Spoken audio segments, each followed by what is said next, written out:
아브라함이 뜨거운 떼약볕이 내리쬐는 날에 장막문 앞에 앉아 있을 때 하나님이 아브라함을 찾아오셨습니다.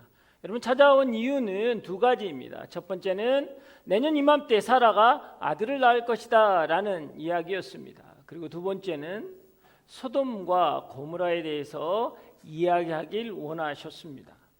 오늘은 그 두 번째 이유인 소돔과 고모라를 이야기하시는 하나님에 대해서 나누기를 원합니다. 그런데 우리가 아는 것처럼 본문을 읽어보면 본문이 조금 독특하면서도 당황스럽고 이상한 이야기입니다. 전능하신 하나님이 세상을 심판한 이래 굳이 사람의 의견을 참조할 필요가 있겠느냐라는 거예요. 하나님의 판단과 결정은 최고이며 최적이기 때문입니다. 그런데 하나님은 소돔과 고모라를 심판하는 계획을 아브람과 대화하시면서 어떻게 할지를 결정해 나아가는 것을 오늘 본문을 통해서 볼 수 있습니다. 마치 소돔과 고모라의 심판은 하나님의 손에 달린 것이 아니라 아브라함의 손에 달린 것처럼 느낄 정도로 대화가 진지하다라는 것입니다. 하나님이 인간에게 와서 당신의 예정과 계획을 말씀하시면서 너는 어떻게 생각하느냐? 라는 의견을 물으셨다라는 것, 그것 자체가 우리에겐 굉장히 낯설고 어색한 부분이죠. 왜냐하면 우리는 늘 하나님의 뜻과 마음을 알아야 한다는 생각 속에서 살아가기 때문에 그렇습니다. 그런데 오늘 본문은 오히려 반대로 하나님이 우리의 생각과 뜻을 알고 싶어 한다라는 것입니다. 믿음과 신앙의 가장 중요한 요소 중에 하나가 무엇입니까? 우리의 생각과 뜻을 내려놓고 하나님의 뜻과 마음을 깨닫는 것, 거기에 귀 기울이는 것이 여러분 굉장히 중요한 신앙의 포인트입니다. 그런데 오늘 본문은 오히려 하나님이 우리의 생각을 알고 싶어 하신다라는 거예요. 사실 하나님은 우리의 생각을 다 알고 계시잖아요. 이 앞전의 본문이 무엇이었냐면 하나님께서 아브라함에게 찾아오셨습니다. 그리고 아브라함에게 말씀하셨어요. 내년 이맘때에 사라가 아들을 낳을 것이다 라고 했거든요. 근데 그 이야기를 장막 뒤에서 사라가 들었습니다. 그리고 속으로 웃었다라고 되어 있어요. 아니, 내 몸도 기력이 다하고 경수도 끊어졌고 내 남편도 기력이 다했는데 우리에게 그런 기쁨이 있을까라는 생각을 했던 거죠. 근데 하나님이 물으셨거든요. 사라야, 왜 너가 웃느냐라는 거예요. 하나님은 그의 마음의 생각도 다 아신 분이라는 것입니다. 우리의 생각과 우리의 뜻을 잘 아시는 분이 오늘 세상을 향해 심판의 메시지, 그 엄중한 자리에 하나님 분명히 자기의 뜻과 계획을 가지고 있음에도 불구하고 인간의 뜻을 물어보고 계신다라는 것입니다. 그래서 저는 오늘 이 본문의 내용을 살펴보면서 우리 하나님은 어떤 분인가라는 부분들을 여러분과 한번 나눠보기를 원합니다. 20절에서 21절 말씀 우리가 한 목소리로 읽겠습니다. 시작. 여호와께서 말씀하셨습니다. 소돔과 고모라에 대한 부르짖음이 크고 그 죄악이 심히 무겁다. 내가 내려가서 그들이 한 짓이 내게 들린 부르짖음과 같은지 그렇지 않은지 살펴보고 알고자 한다. 아멘. 참, 오늘 이 두 본문은 또 한 번에 당황스러울 수밖에 없는 상황입니다. 왜냐하면 전지전능하신 하나님, 그런데 그분이 하나님답지 않는 표현을 지금 하고 있기 때문입니다. 하나님은 전지전능하시기에 굳이 내려오실 필요가 없잖아요. 그런데 당신이 들은 것과 같은지 현장 조사를 해보겠다라는 거예요. 그것을 확인해 보겠다라는 거죠. 여러분, 그러실 필요는 없습니다. 그런데 지금 하나님은 내가 들은 대로 그들이 정말 악한지 내가 직접 눈으로 확인해 보겠다라고 말씀하고 계십니다. 사랑하는 여러분, 하나님은 어떤 분이십니까? 사람들은 생각합니다. 하나님은 신이기에 저 천국 보좌에 앉으셔서 우리가 무엇을 하는지 지켜보고 계신다는 거예요. 그래서 나는 다 알고 있다? 항상 하나님은 그러신 분이라고 생각하는 것이죠. 그러나 오늘 본문에서는 하나님은 어떤 부분으로 묘사되고 있냐 하면, 우리가 이 세상에서 우상에 절하고 타락한 길을 걸어갈 때 성도들이 서로 자신이 옳다고 서로 싸우고 안타깝게 무너지고 깨어질 때 옆에서 그 험한 꼴 다 보시고 옆에서 그 험한 소리 다 들으면서 그 가슴이 썩어 문드러지고 찢어지는 마음을 부여잡고 애통하는 분이라는 거예요. 저 삼층천 저 먼 곳에서 CCTV 모니터를 바라보면서 우리의 죄악된 목록들을 적어가시는 분이 아니라 우리의 삶의 현장 한가운데 들어와서 우리가 기뻐할 때 함께 기뻐하고 우리가 아프고 슬퍼할 때 함께 울어주고 무너진 삶을 바라보며 애통해 하시는 분이 하나님이라는 것을 여러분 아셔야 한다는 거예요. 우리의 신앙은 너무나 종교화되고 있습니다. 하나님은 신이기 때문에 다른 종교의 신들처럼 당연히 그런 모습이겠지라고 하는 고정관념 가운데 우리는 있다라는 거예요. 전지전능하신 분, 무소부재하신 분, 그분과 나와의 관계는 조물주와 피조물이기 때문에 우리는 넘을 수 없는 넘사벽을 가지고 있다라는 것이죠. 피조물로서 우리는 우리만의 리그에서 열심히 살다가 전능하신 하나님 앞에 가서 우리는 심판을 받는 존재다라고 생각하는 게 기본적인 종교고 우리의 신앙이 아닌가라는 것입니다. 여러분, 성경은 그렇게 이야기하지 않고 있다라는 거예요. 빌립보서 2장 6절에서 8절 말씀입니다. 다 함께 읽겠습니다. 시작.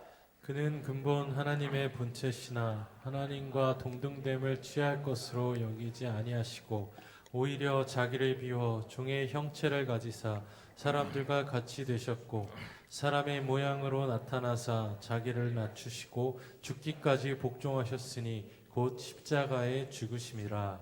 아멘.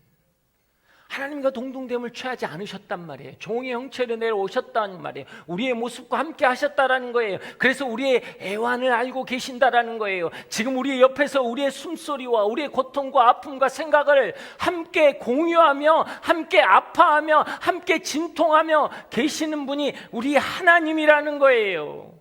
그 하나님은 우리와 대화하고 싶어 하시는 것입니다. 종교적인 신과 성경의 하나님은 그래서 여러분 다른 거예요. 오늘 하나님은 아브라함의 일상 속으로 들어와서 그의 생각을 존중하고 듣길 원하셨어요. 그리고 질문과 대화를 하기 시작하시는 하나님이라는 거예요. 하나님은 소돔과 고모라에 대한 계획과 심판을 이미 결정하시고 아브라함을 만나시는 분이 아니라는 것입니다. 열린 마음으로 지금 대화를 나누고 계신다라는 거예요. 여러분, 본문을 자세히 보면요, 하나님은 소돔과 고모라를 멸망시키겠다는 말을 하신 적이 한 번도 없습니다. 그들이 한 짓이 내게 들린 부르짖음과 같은지 내가 살펴보기를 원하노라 라고 이야기했어요. 그 소리를 듣는 순간 아브라함이 생각한 거거든요. 아, 그들은 이제 다 죽게 되었구나 라고 해서 뭐예요? 하나님의 앞을 막아선 거예요. 하나님, 의인과 악인을 함께 멸망시키겠습니까? 라고 말하면서 만약 그들에게 의인 50명만 있다면 하나님 멸망하겠습니까? 라고 할 때 하나님이 아니다 라고 했어요. 그런데 자신이 없어진 아브라함, 그러면 45명은요? 40명은요? 30명은요? 20명은요? 10명은요? 라고 질문했을 때 하나님은 동일하게 나는 그것을 멸망치 않겠다라고 말씀하신 것이거든요. 무려 5번 이상을 하나님 반복적으로 오케이 절대로 멸망하지 않겠다라고 약속하셨다라는 거예요. 여기서 우리가 알아야 할 것은 무엇입니까? 하나님은 결정이 난 결론을 가지고 계신 분이 아니라 열린 결론을 가지고 있는 분이라는 거예요. 여러분이 예정론을 잘못 착각하면 저 사람은 태어날 때부터 구원받은 자고 저 사람은 처음부터 실패한 자라고 여러분 생각할 수가 있다는 거예요. 우리 인생도 마찬가지예요. 우리 스스로 우리가 실패해놓고 나는 처음부터 안 될 인생이었어 라고 포기할 때가 있다는 거예요. 아니에요. 하나님은 죄에 대한 결과에 대해서는 반드시 심판이라는 결과를 가지고 있는 공의의 하나님이세요. 그러나 우리의 삶은 예수 그리스도의 피로 의로운 자가 되었기 때문에 우리의 삶의 모든 영역은 하나님이 열린 결론을 가지고 계신다라는 거예요. 이것이 가장 너에게 베스트가 되지만 하지만 너의 선택이 이것이라면 이것을 존중하겠다라는 게 하나님이거든요. 여러분, 그 하나님을 우리는 잘못 알고 있다는 거예요. 너무 종교화되어 있어서 막연한 하나님, 그 하나님과 나의 삶을 너무 이원론적으로 분리해놓고 있다는 거죠. 아니에요. 하나님은 나와 함께 하시겠다라는 거예요.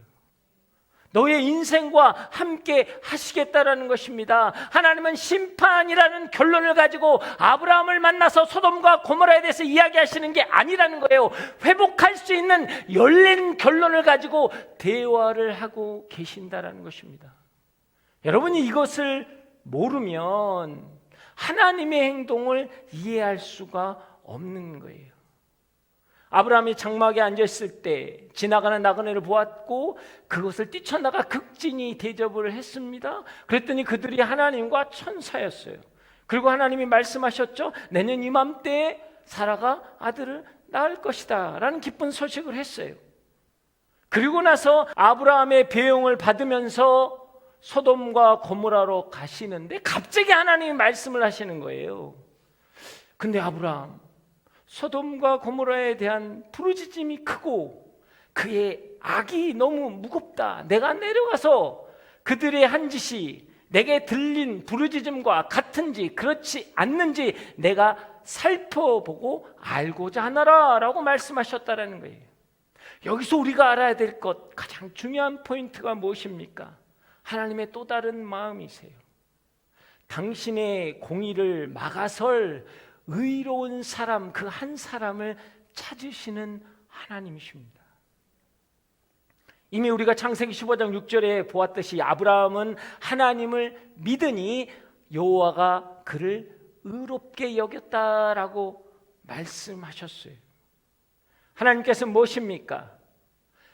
그 아브라함을 통해서 의로운 자의 한 사람을 통해서 하나님의 진노를 막을 자를 하나님은 찾으시는 분이라는 거예요. 여러분, 우리가 하나님과 교제할 때 한편으로 하나님 나와 동행하고 내 인생 가운데 함께 하시고 열린 결론을 가지고 앞으로 나의 삶들을 계획하고 나아갈 때 하나님과 함께 만들어가는 것, 이것은 나를 향한 메시지예요. 그러나 내가 예수 그리스도를 통해 의로운 자가 되었다라는 것은 또 하나의 하나님의 강력한 비전이 있다라는 거예요. 이 무너지고 망하고 상실한 이 땅 가운데 의로운 한 사람이 그곳에 선다면 하나님의 진노를 막을 수 있다라는 것입니다.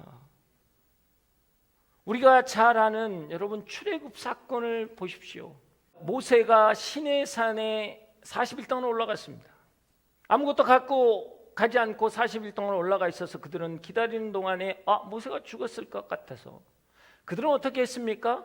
그들이 가지고 있는 모든 장신구를 모았습니다. 금귀고리, 여러 가지 장신구들을. 그래가지고 그곳으로 뭐 했어요? 황금 송아지를 만들었어요. 황금 송아지를 만들고 난 다음에 그들이 이야기하는 게 가관입니다. 이 황금 송아지는 우리를 애굽에서 이끌어낸 신이다라고 하면서 번제와 화목제를 드리며 그들이 음란한 축제를 벌이기 시작합니다. 그럴 때 그 백성이 악이 가득하고 목이 고든 백성이다. 근데 한 발짝 더 나가서 뭐라 그러냐? 모세야, 이거 기가 막히지 않냐? 아니, 금을 부어다가 황금 송아지 만들어 놓고, 아니 내가 그들을 이끌어냈는데, 아니 세상에 내가 그들을 이끌어냈는데 내가 아니라 황금 송아지가 이끌어냈다고 거기다 절하고 있고 거기다가 예배고 드리고 있단 말이다. 이게 말이 되냐? 안 되겠다. 이거 다 쓸어버리고 너하고 다시 시작하자. 너가 그냥 큰 민족을 이뤘으면 좋겠다 라고 하나님이 모세에게 사정하시는 거거든요.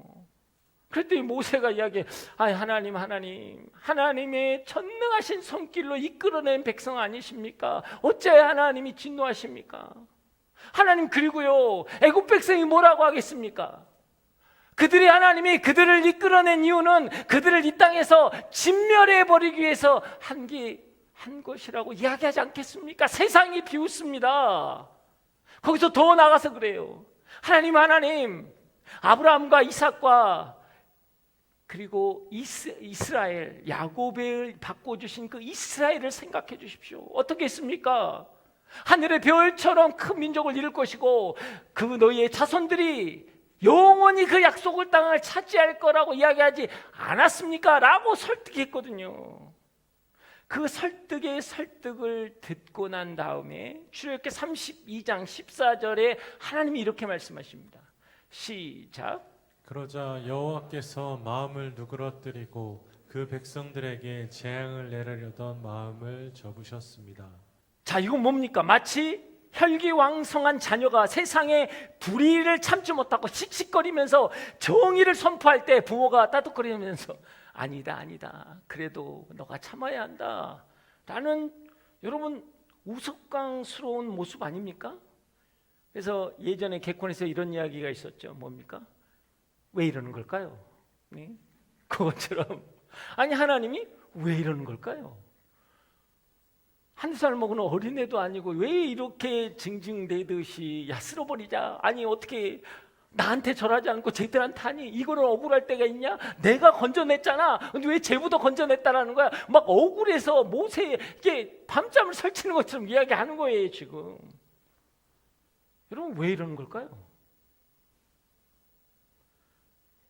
여러분이 하나님의 마음을 모르면 이런 상황이 천지전능하신 하나님이 죄된 인간보다 더 연약한 모습이 있지 않나라고 여러분 생각할 수 있어요. 이것은 무엇입니까? 하나님의 공의를 막아설 의로운 한 사람을 여러분 찾으시는 거예요. 왜? 여러분, 하나님의 공의는요 무섭거든요. 당신이 너무나 뼈에 사무치도록 아는 당신의 공의가 얼마나 무서운 걸 하나님은 아세요. 여러분, 어떻게 했습니까? 여러분, 하나님의 심판은, 노아의 홍수의 심판은 어떻게 했어요? 40일 주야를 비를 내리셨어요. 그리고 샘이란 샘은 다 터졌습니다. 이 땅에 생명이 단 하나도 남지 않을 정도로 모두 쓸어버렸어요. 소돔과 고모라는 어떻습니까? 여러분, 재해가 나도, 재난이 나도, 지진이 나도 보면 깔려서 한 사람이 더 살아나고 그러잖아요. 아니요. 유황과 불을 내려서 단 한 영혼도 살아내지 못하고 다 불에 살리는 하나님의 심판이 여러분 공이거든요. 그것을 알기에 하나님은 그 의인에게 부추겨서 당신의 연약함을 보이는 것처럼 보이면서까지 하는 거예요. 세상이 보면 우스꽝스럽지요. 여러분, 우리의 예배가 그렇지 않습니까? 세상에서 살면서 하나님 한 번도 생각하지 않고 강요나 억압이 있어서 거짓말을 하거나 죄 짓는 게 아닌데, 내가 좋아서 짓고 나를 위해서 실컷 살다가 와서 하나님의 공의 앞에서 우리는 너무나 천연덕스럽게 앉아있지 않느냐라는 거예요. 우리의 예배를, 우리의 기도를 받으시는 이유는 무엇입니까? 하나님은 진노하시지만 우편에 계신 예수 그리스도께서 오늘 당신을 설득하시는 거거든요. 그래서 우리의 예배가, 우리의 기도가 하나님께 연락되는 거예요, 여러분. 그 마음을 가지고 다시 한번 출애굽기 32장 14절을 읽어보겠습니다. 시작. 그 백성들에게 재앙을 내리려던 마음을 접으셨습니다. 아멘. 여러분에게 내릴 재앙은 하나님이 접으셨다고요. 주님의 십자가의 설득 때문에, 주님의 보혈 때문에 나에게 내릴 재앙이 접혔다고요. 여러분, 이게 복음이라는 것입니다. 하나님 지금 진노의 대상인 이 세상을 향해서 우리하고 대화하고 싶어 하세요. 여러분, 저 무너진 세상을 향해서 하나님 이야기하지 않으세요. 그들은 들을 귀가 없기 때문이에요. 그래서 하나님은 예배 가운데 우리에게 우리의 문을 두드리고 있는 것은 무엇입니까? 이 땅을 향한 하나님의 진노에 대해서 우리하고 이야기하고 싶은 거예요. 그들이 알아듣지 못하는데 내가 정말 확인해 봐야겠다. 그렇게 악한지 내가 봐야겠다. 우리는 근데 뭐예요? 하나님을 설득하기보다 우리가 더 방방 뜨잖아요. 하나님, 그들은 반드시 죽어야 됩니다. 하나님, 그들은 너무나 악해요. 여러분, 그러지 않으세요? 여러분, 우리가 웃긴 게 뭔지 아세요? 교회에서 관계가 깨어지고 뭐가 하면요, 난리가 납니다. 조금이나마 실수한 것은요, 반드시 드러내서 내가 심판자가 되려고 해요. 그게 말이 안 되는 거예요. 여러분, 하나님은 그걸 원하는 게 아니거든요. 여러분에게. 하나님 모르시나요, 그걸? 여러분, 착각하지 마세요. 여러분이 의로운 척 하지 마시라고요. 여러분이 옳다라고 이야기하지 마세요. 여러분이 정말 옳은 사람이세요? 우리 모두 죄인이잖아요. 누가 옳다라고 감히 이야기합니까? 누가 감히 건방지게 하나님 앞에서 옳다라고 이야기할 수 있냐고요.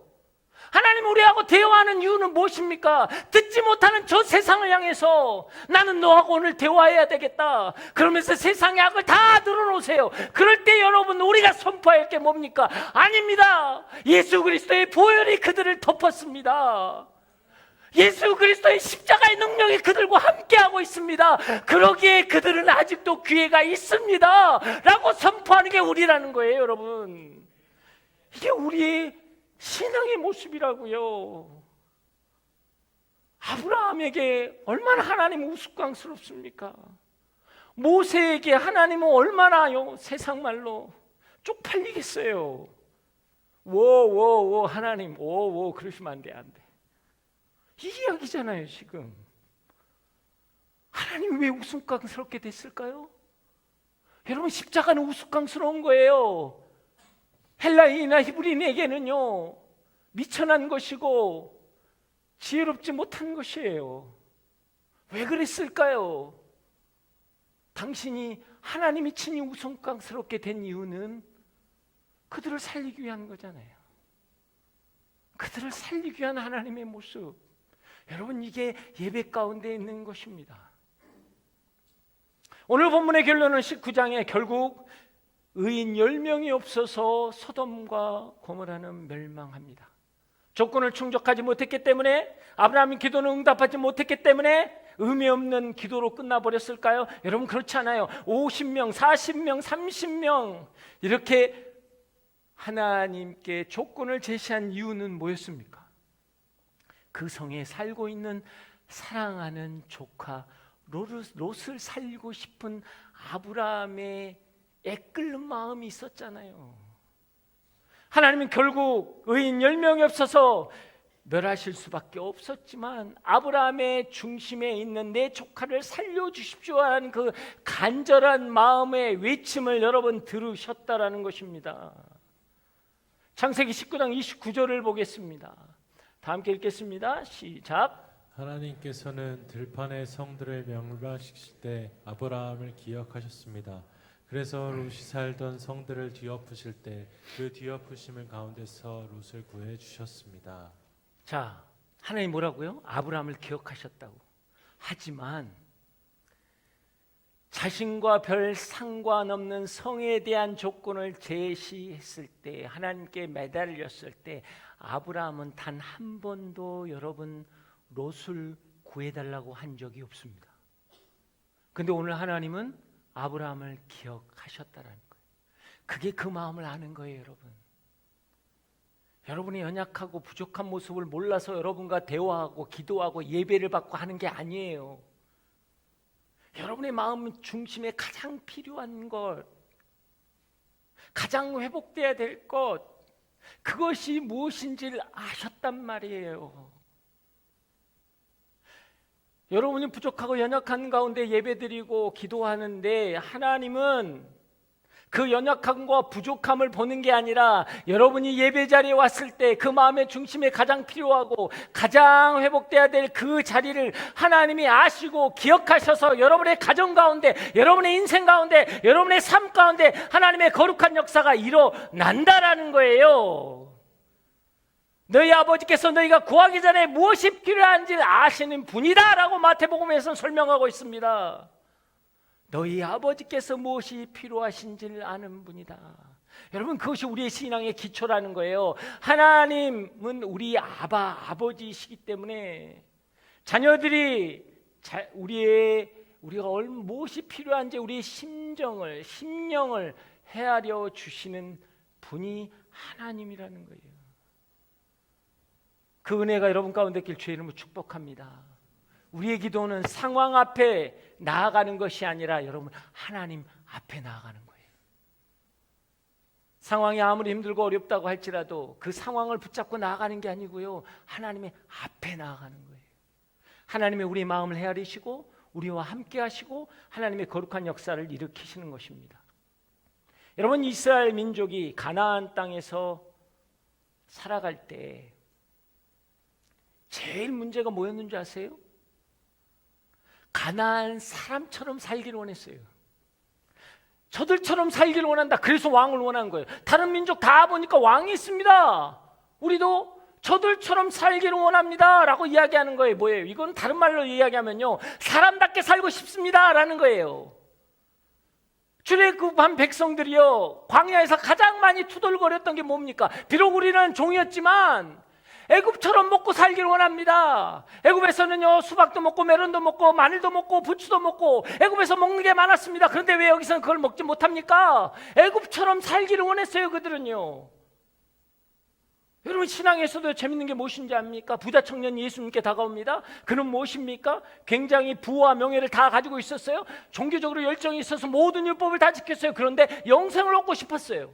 그래서 예수님께 왔습니다. 영생은 인생의 가장 중요한 거잖아요. 영생에 대해서 물었어요. 그랬더니 율법을 지켰느냐? 그랬더니 다 지켰습니다. 그러면 너의 소유를 팔아 가난한 자에게 주고 나를 따르라 라고 이야기합니다. 부와 명예를 빼라라는 거예요. 그랬더니 뭐예요? 근심하며 그가 갔다라는 것입니다. 왜요? 기존에 갖고 있는 사람답게 사는 조건을 나는 절대로 포기할 수 없다라는 거예요. 그래서 신앙생활을 못하는 거예요. 이 땅에서 내가 사람답게 살고 싶거든요. 여러분, 바울은 어떻습니까? 로마 시민권과 가말리의 최고의 문화로 여러분 공부하고 학벌에, 능력에, 시민권에, 재산에 사람답게 살 수 있는 조건을 다 가졌어요. 근데 그거 뭐라고 이야기했습니까? 이 모든 것을 나는 배설물로 여긴다라는 거예요. 사람답게 살지 않고 왕 같은 제사장으로 살겠다고 이야기한 것입니다. 요셉은 어땠습니까? 가족으로부터 죽임을 당할 뻔했습니다. 인신매매를 당해서 팔려갔습니다. 그리고 종으로 살다가 억울하게 감옥에 갇혔어요. 여러분, 요셉은요, 사람답게 살 수 있는 조건이 아무것도 없었어요. 그런데 그는 하나님과 동행하니 그의 인생이 형통했다라는 단어는 무엇입니까? 그는 왕 같은 제사장으로 살아갔다라는 것입니다. 다윗은 어떻습니까? 광야에서요, 쫓기는 자였어요. 억울했습니다. 사울에게 아무런 이유 없이 질투심과 그의 어떤 오만한 생각 때문에 광야의 먼지처럼 살았어요. 사람답게 살 수 없었다고요. 그러나 그는 왕처럼 살아가는 인생이었습니다. 여러분의 삶 속에서 돈, 건강, 직장, 사업, 자녀, 명예, 자존심, 그 어느 하나 빠지기 시작하면 우리는요, 예배의 힘을 잃고 기도의 힘을 잃고 참석하지도 않고 나오지도 않고 어떻게 합니까? 사람답게 살지 못한다라는 애통함이 있다는 거예요. 여러분, 그렇지 않으세요? 여러분, 이 땅에서 정말 사람답게 다른 사람처럼, 다른 세상 사람처럼 정말 살고 싶지 않으세요? 그렇기 때문에 그 조건이 하나하나 빠질 때마다 우리는 고통스러워하고 애통해하고 있지는 않느냐라는 거예요. 사랑하는 여러분, 더 이상 세상 사람처럼 그렇게 살지 마십시오. 아니, 더 이상 한국 사람처럼 살지 마세요.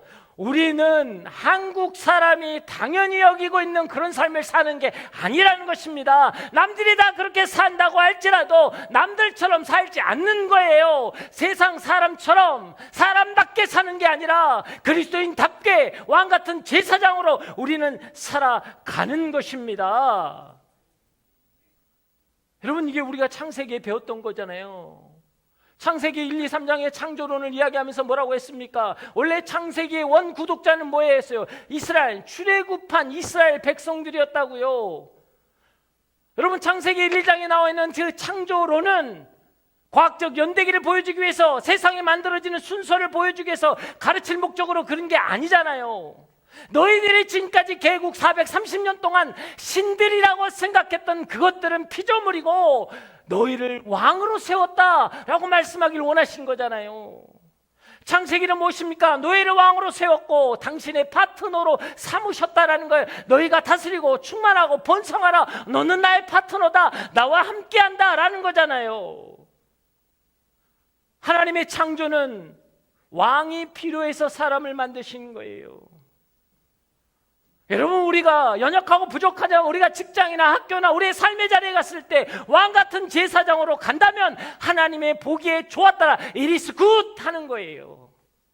하나님의 창조가 보기에 좋은 게 뭐냐고요? 상황이요, 환경이 아니에요. 이 땅은 죄로 가득할 수밖에 없어요. 그러나 내가 그 사회에서, 내가 그 직장에서, 내가 그 삶에서 왕같은 제사장으로 간다면 하나님이 it is good 하는 거예요. 내가 보기에 좋았더라 라고 말씀하시는 것입니다. 그게 우리 삶의 자리라는 거예요. 사람답게 사는 게 아니고요, 그리스도인답게 사는 거예요. 요한복음 1장 12절에 우리 뭐라고 이야기합니까? 영접하는 자, 그 이름을 믿는 자에게 하나님의 자녀된 권세를 주셨으니 라는 거예요. 신앙의 삶에서 누려야 할 최고의 특징이 뭐예요? 하나님의 자녀된 권세입니다. 사단 마귀가 죄를 통해서 우리를 공격하는 걸 우리는 영적 전쟁이라고 이야기해요.